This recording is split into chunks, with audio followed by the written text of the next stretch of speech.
Dennis and I, we had this perfect marriage and family life. And out of the clear blue sky, I get a call about 2 o'clock in the morning that Dennis was arrested.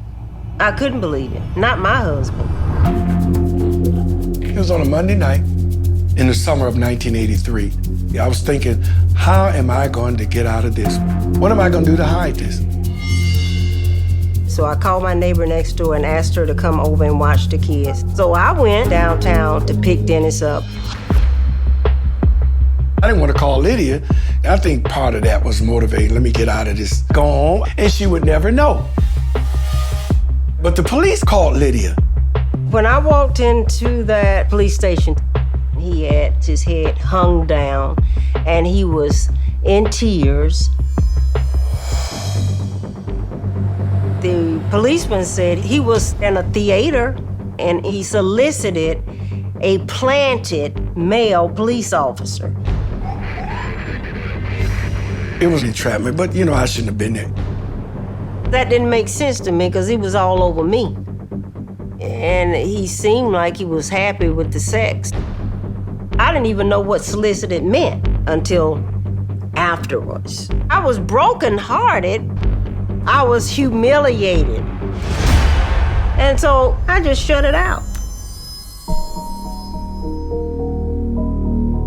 And then Lydia bailed me out. I expected outrage, but her response was, it's like she dismissed it, like buried it.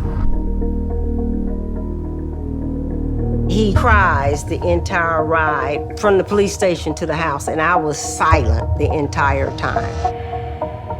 And so I went to bed, and I had stopped speaking to him. My first thought was that I didn't want to lose my marriage or my children. That was always a forefront. And then he said he was sorry, and I'd never do it again.